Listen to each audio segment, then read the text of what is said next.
Hello बच्चों, let's read this question.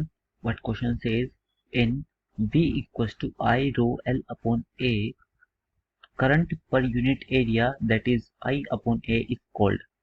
So question में हमें वोल्टेज का रिलेशन करंट के साथ, रेजिस्टिविटी के साथ, लेंथ के साथ और अपॉन एरिया, कोई भी एक वायर का क्रॉस सेक्शन होगा या कोई भी कंडक्टर होगा उसके साथ ये रिलेशन गिवन है और हमसे पूछा है कि I अपॉन A क्या होता है और इसे किस से डिनोट करता है। तो ये तो वैसे सिंपल सी बात है। अगर मैं डायरेक्टली इसे बताऊं तो ये करंट डेंसिटी को डिनोट करता है, करंट डेंसिटी, जिसका सिंबल जे से होता है। ठीक, तो ये तो मैंने आपको सिंपल बता दिया, बट इसका अगर मैं थोड़ा और एक्सप्लेन करूं तो बेसिकली होता क्या है कि मान लो अगर आपका कोई करंट ऐसे फ्लो कर रहा है, कोई भी कंडक्टर में ऐसे फ्लो कर रहा है, तो उसमें अगर हम एक क्रॉस सेक्शन एरिया लेते हैं, लेट से इतना एरिया मैं क्रॉस सेक्शन ले रहा हूँ जिसमें से करंट इस डायरेक्शन में फ्लो करता हुआ जा रहा है, तो अगर हम इस एरिया को मैंने ए बोल दिया और इस करंट की वैल्यू आई है, तो इस पर यूनिट एरिया में से मैं करंट को डिवाइड कर देता हूँ, तो इसी को हम जे से, जे जो कि करंट डेंसिटी होती है, इससे डिनोट करते हैं। और ये जो जे होता है ये बेसिकली आपका वेक्टर क्वांटिटी होता है। तो वेक्टर क्वांटिटी होने से इसकी डायरेक्शन भी हुई। मैं इसको थोड़ा सा और एक्सप्लेन कर देता हूँ, जो अगर कभी आपसे आगे क्वेश्चन आए तो वो आसानी से हो जाए। सिंपल है, जो ये जे होता है करंट डेंसिटी, इसको कैसे कर सकते हैं। अब या तो देखो ये क्वेश्चन में आपको गिवन होएगा या फिर निकालना पड़ेगा। निकालने के लिए तो मैंने आपको बता दिया कि ये वाला सिंपल फॉर्मूला यूज करो, आई अपॉन ए, यही करंट डेंसिटी होती है। और अगर बाई चांस हमें करंट निकालना हुआ, हमें जे की वैल्यू गिवन है, जैसे मान लो कि ये आपको क्रॉस सेक्शन एरिया है ए, मैंने ए नाम दे दिया, और यहाँ से इसमें करंट फ्लो हो रहा है, यहाँ से करंट फ्लो हो रहा है और इसकी करंट डेंसिटी की वैल्यू जो वो जी दे रखी है। तो जैसे इसमें आई करंट फ्लो हो रहा है तो हम आई को लिख सकते हैं जे डॉट ए वेक्टर। बोले तो ये दोनों तो वेक्टर क्वांटिटी है, मगर हमने तो कभी ए वेक्टर एरिया वेक्टर सुना नहीं, तो ये कैसा है।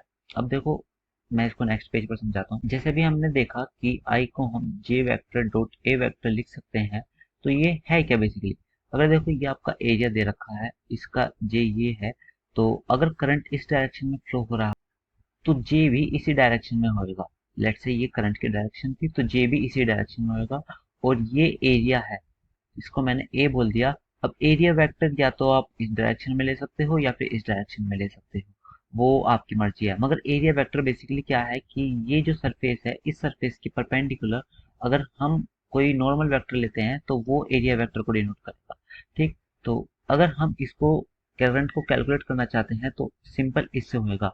और मान लो अगर मैं, ये तो सिंपल मैंने इस वाले केस का बता दिया, मैं एक दूसरा केस ले लेता हूँ कि अगर ये हमारा एरिया कुछ सरफेस इस टाइप से है और करंट की जो डायरेक्शन है वो अब भी इधर है, लेट से वो तो इसके अब भी इधर है, तो जो जे है करंट डेंसिटी, उसकी तो डायरेक्शन मैंने अभी बताया कि करंट की डायरेक्शन में होने वाली है, तो जे की डायरेक्शन नहीं है, ये करंट की डायरेक्शन है। और जो एरिया होता है वो सरफेस के परपेंडिकुलर लेते हैं एरिया वेक्टर को। तो मैं इसको थोड़ा ऐसे दिखाता हूँ कि जैसे जो इसकी सरफेस के परपेंडिकुलर होएगा, लेट्स से ये मैंने नॉर्मल वेक्टर बना दिया, ये हो जाएगा आपका एरिया। और आप इसको कैसे भी ले सकते हो, या तो इस डायरेक्शन में ले लो या फिर इस डायरेक्शन में ले लो। तो ये जो इसके साथ एंगल बना रहा है, ये वाला एंगल या फिर ये वाला एंगल, ये दोनों सेम ही होएगा क्योंकि करंट तो खैर इसके करंट डेंसिटी के सेम पैरेलल रहेगा। तो ये जो एरिया वेक्टर्स के साथ एंगल बनाएगा, हम इसकी मदद से ये लिख सकते हैं जैसे जे डॉट ए, ये डॉट प्रोडक्ट है, ये ध्यान रखना वेक्टर क्वांटिटी है तो डॉट प्रोडक्ट है, तो इसको हम ऐसे खोलेंगे जे ए कोस थीटा। और ये कोस थीटा क्या है, cos theta is basically angle between the J vector and A vector. Basically theta is the angle between J vector and area vector. So simple, हम इसका यूज करके करंट भी निकाल सकते हैं अगर जे की वैल्यू गिवन है, और जे तो हम सीधा करंट डेंसिटी से ऐसे निकाल सकते हैं। तो ये तो क्वेश्चन का थोड़ा मैंने एक्सप्लेन कर दिया ताकि आपको अच्छे से समझ आ जाए, और हमारे सिर्फ क्वेश्चन का आंसर ये था बी जो कि करंट डेंसिटी है। I hope you all understood. Thank you very much, take care.